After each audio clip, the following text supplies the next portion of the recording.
আজি ননৈপাৰা বাগানত আহিছিলোঁ। ইয়াৰ 4জনী ছোৱালী ৰেস্কিউ কৰা হৈছে অৰুণাচলৰ পৰা।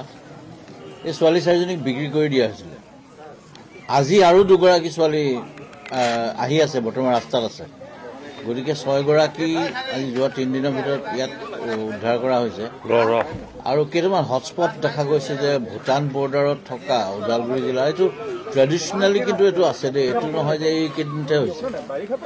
কিন্তু আমি বৰ উদ্বেগেৰে লক্ষ্য কৰিছোঁ, বাগানবিলাকৰ ভিতৰত এটা সংস্কাৰ এটা দৰকাৰ হৈছে, এটা ষ্ট্ৰং আই এটা দৰকাৰ হৈছে। বিশেষকৈ যিখিনি স্কুল ড্ৰপ আউটছ আছে ছোৱালী, তেওঁলোকে কি কৰিব? তেওঁলোকে কৰিবলৈ কিবা এটা তেওঁলোকৰ ৰাস্তা এটা যদি নহয়, তেতিয়াহ'লে এটা ডিফিকাল্টি আছে। গতিকে নিজৰ ছ'চাইটিয়েলে নহয়, ষ্ট্ৰাকচাৰেল ইছ্যুজ কিছুমান আছে ইয়াত। সেইখিনি নিশ্চয় বাগান কৰ্তৃপক্ষই হওক, চৰকাৰৰ বিভিন্ন অংগই হওক, এইখিনি এড্ৰেছ কৰিব লাগিব। কিন্তু কথা হ'ল, এইটো এটা ডেঞ্জাৰাছ ট্ৰেণ্ড। আৰু ইয়াৰ কিছুমান জুভেনাইলছো ইয়াত ইনভলভ হৈ আছে, মানে সৰু ল'ৰাও ইনভলভ হৈ আছে। এইটো নহয় যে অকল ডাঙৰ মানুহ কেইটামান ইনভলভ হৈছে। এইটো বাহিৰা মানুহ অহাটো পিছৰ কথা, বাহিৰা মানুহ আহিব, কিন্তু প্ৰথম কামখিনি গণ্ডগোলখিনি ভিতৰতে হৈছে, সেইটো লক্ষ্য কৰা গৈছে। গতিকে ওদালগুৰিত আগতেও কেইবাবাৰো উদ্ধাৰ হৈছে আৰু এতিয়াও হৈছে। আৰু ট্ৰেফিকিং কেছবিলাকত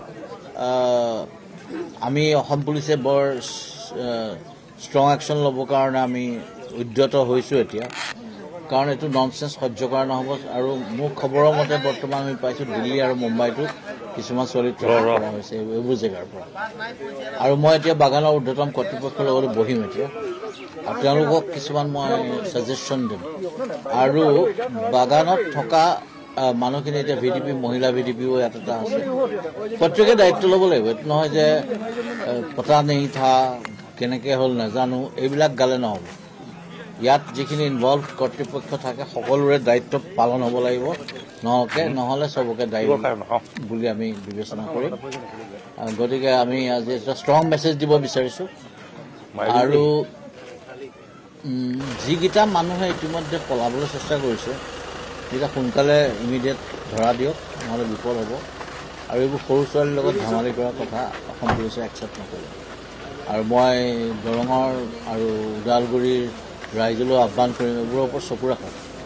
বিশেষকৈ ট্ৰেইন ষ্টেচন, ইয়াৰ পৰা এনেকৈ ছোৱালীবোৰ সৰবৰাহ কৰা তেনেকুৱা ধৰণৰ ব্যক্তি বাহিৰৰ পৰা আহক বা ইয়াৰ ভিতৰতে থাকক, এনেকুৱা মানুহখিনিৰ ওপৰত অকণমান নজৰ ৰাখক। আৰু ইয়াৰ মই ষ্টুডেণ্টছ ইউনিয়নৰ 2জনমান মই ভাল ব্যক্তি দেখা পাইছোঁ, তেওঁলোকক মই মন কৰিছোঁ যে তেওঁলোকৰ ইচ্ছা আছে কৰিবলৈ। তেওঁলোকক আমি চব সহায় কৰিম যদি তেওঁলোকে চিনচিয়াৰলি কামখিনি কৰে।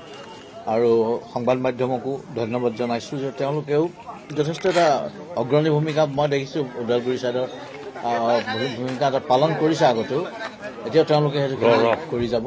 আমি একেলগে নিশ্চয় এই প্ৰব্লেমটো আমি সমাধান কৰিম, কাৰণ এইটো অসমৰ সমস্যা। আৰু সৰু ছোৱালীৰ লগত